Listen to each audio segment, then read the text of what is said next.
Bienvenidos al canal de YouTube de Noticias Diarias. La guerra entre Ucrania y Rusia se está calentando. Esta semana hemos sido testigos y seguimos siendo testigos de conflictos muy candentes en Ucrania, tanto en el frente oriental, en el frente sur y dentro de Rusia. Medimos las tensiones en el frente oriental de Ucrania y profundicemos en los conflictos que enfurecieron a Putin.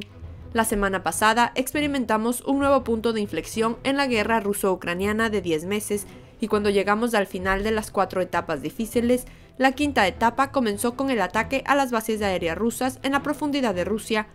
Si bien ha habido desarrollos muy calientes en el frente oriental de Ucrania durante los últimos 3 días, las tropas rusas invasoras no pudieron resistir la presión de los guerreros ucranianos y tuvieron que retirar la mayoría de sus tropas en la margen derecha del río Dnipro hacia el centro de Bakhmut, Avdiivka, Donetsk y Luhansk. La semana pasada, las bases militares de las tropas rusas de ocupación en Donetsk y Luhansk, bajo el mando de Kadyrov y Prigozhin, fueron destruidas por HIMARS ucranianos. Luego, el ejército ruso lanzó una incursión múltiple en Bakhmut y logró mover la línea del frente unos kilómetros más.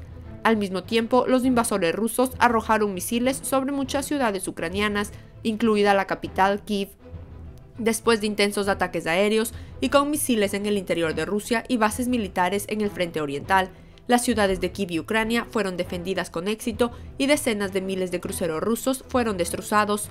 Ucrania podía sentir los puntos clave del conflicto y lo que era importante y podía oler al éxito. Los guerreros ucranianos que estaban en el lugar correcto en el momento correcto, con el movimiento correcto, ya habían tomado medidas drásticas contra el avance ruso en Bakhmut. El HIMARS ucraniano y todos los demás poderosos sistemas MLRS estaban trabajando en la ofensiva del este de Ucrania que comenzó ayer. La artillería ucraniana logró aplastar a las tropas rusas con un intenso fuego de misiles y los rusos tuvieron que retirarse más de lo que avanzaron. Cientos de misiles ucranianos destrozaron las posiciones rusas en Donetsk y Luhansk y había comenzado la gran ofensiva de invierno. El ejército ucraniano envió no solo su artillería, sino también sus fuerzas más especiales al frente oriental. 3 batallones de fuerzas especiales del regimiento Azov, el batallón Shaman de las Fuerzas de Operaciones Especiales de Ucrania, las brigadas aerotransportadas de élite 71 y 25, la brigada de montaña mecanizada 28 y los combatientes de élite de la Legión Internacional fortalecieron las líneas defensivas y ofensivas en la región. Los invasores rusos en la región fueron fuertemente derrotados y Putin se volvió loco. Tras este fracaso, el líder ruso Vladimir Putin buscó aliados porque la reserva de municiones del ejército de Moscú estaba en peligro. El comando principal de los invasores rusos en el frente oriental era el grupo Wagner y las tropas de Kadyrov. Esta situación en el frente oriental hizo que Putin celebrara reuniones de acción de emergencia. La situación momentánea del ejército de Moscú en los frentes de guerra en Ucrania es claramente evidente. Sabemos que hasta hace unos meses el líder checheno envió de regreso a Ucrania miles de sus soldados en apoyo del ejército de Moscú, pero en este momento los soldados chechenos no están muy activos en los intensos combates en Ucrania. Esta situación trae a la mente la pregunta de cuáles serán los planes de Kadyrov después de que Putin se vaya, porque el líder de Chechenia se ha atrevido recientemente a criticar incluso las estrategias de guerra de Vladimir Putin. El hecho de que los dos fueran tan abiertos hizo que Putin se enojara mucho. El líder ruso no tiene muchos aliados en los que confiar en este momento. Antes del acercamiento de Kadyrov en los últimos días, Vladimir Putin estuvo a punto de arremeter contra él. El líder ruso hizo declaraciones impactantes en una conferencia de prensa el otro día. Este mal rumbo de Rusia molestó y complació a Kadyrov, conocido como el hijo adoptivo de Vladimir Putin. Con el cambio de algunos equilibrios en la guerra, el líder checheno Ramzan Kadyrov comenzó a determinar su lado. Hace unos meses, Ramzan Kadyrov, que pensaba que el Ministerio de Defensa ruso había adoptado políticas excesivamente pasivas y criticaba las tácticas de guerra del ejército de Moscú, ahora juega juegos mentales muy complejos.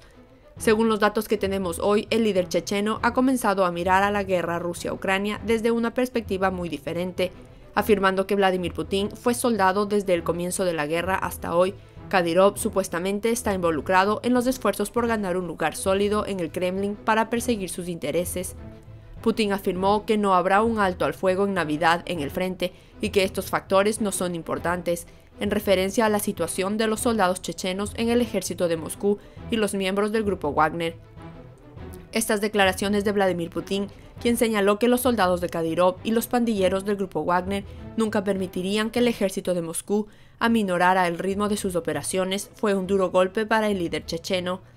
Además, en respuesta al Juego de Tronos en el Kremlin, hace un mes, Putin nombró a 2 de sus agentes del FSB más confiables para el palacio de Kadyrov. Los agentes del FSB estaban directamente bajo el mando de Putin y podían dar órdenes a los líderes de las repúblicas autónomas y a todos los generales de rango del ejército cuando era necesario.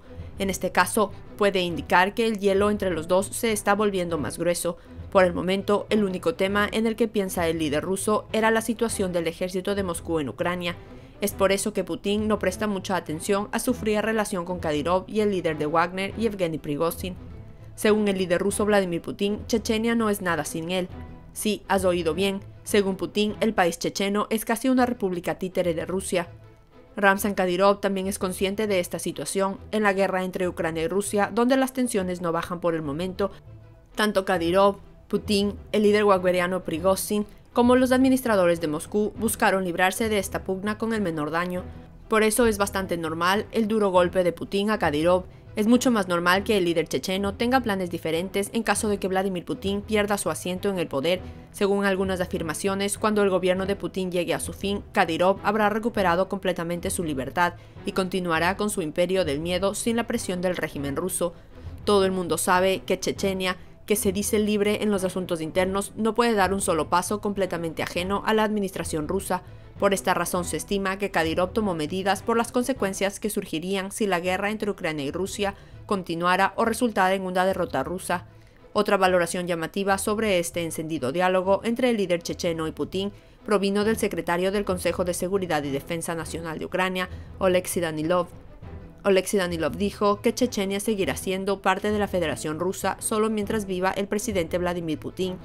Tan pronto como Putin se vaya, será un país libre, conocido como Ichkeria. Putin y Kadyrov tienen un acuerdo tal que el líder ruso le da todo: dinero, preferencias, oportunidades, medallas, todo. En cambio, Ichkeria sigue siendo parte de Rusia. Todo el mundo sabe que fue Putin quien ordenó el asesinato del padre de Kadyrov. ¿Por qué Kadyrov no hizo nada al respecto? Es otro signo de interrogación. De hecho, Putin le tiene miedo a Kadyrov. Después de todo, el líder checheno es alguien que puede meter en problemas a Vladimir Putin. Estas impactantes declaraciones revelaron los detalles del lado oscuro entre los dos. Danilov también hizo declaraciones sorprendentes sobre la situación entre el líder ruso Vladimir Putin y el líder de Wagner, Yevgeny Prigozhin. Con respecto a las preguntas sobre el jefe de Wagner PMC, Yevgeny Prigozhin, Danilov enfatizó que Prigozhin casi explotó las enormes capacidades financieras rusas utilizando todos los fondos del presupuesto.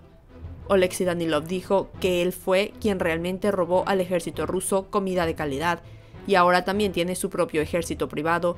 El grupo Wagner tiene asesinos a sueldo y terroristas haciendo el trabajo sucio.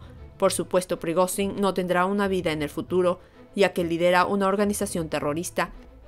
En general, la Rusia actual es una organización terrorista. Estas declaraciones de Danilov dieron vuelta a la agenda. Oleksiy Danilov, quien hizo evaluaciones tan agudas por primera vez, en realidad compartió con los medios muchos detalles desconocidos del Triángulo del Diablo, que incluye a Putin, Kadyrov y Prigozhin. Pero otro detalle que Danilov no precisó nos recuerda que Rusia tiene pandilleros de Wagner. En la batalla de Bakhmut, Rusia afirmó proteger a sus comandantes más experimentados mediante el uso de miembros del notorio grupo mercenario, el grupo Wagner, según el Ministerio de Defensa británico. El Ministerio británico recientemente ofreció una descripción general de la intensificación de la batalla por la ciudad de Bakhmut en la región oriental de Donbass del ejército de Kiev en su actualización diaria de inteligencia sobre la guerra en Ucrania. Los funcionarios del ministerio anunciaron que el grupo Wagner de Rusia sigue desempeñando un papel importante en la guerra de desgaste. En la actualización del ministerio británico se afirmó que el grupo de poder militar, formado en los últimos meses por el aliado del presidente ruso Vladimir Putin, Yevgeny Prigozhin, ha desarrollado tácticas ofensivas para aprovechar la gran cantidad de prisioneros mal entrenados que ha reclutado.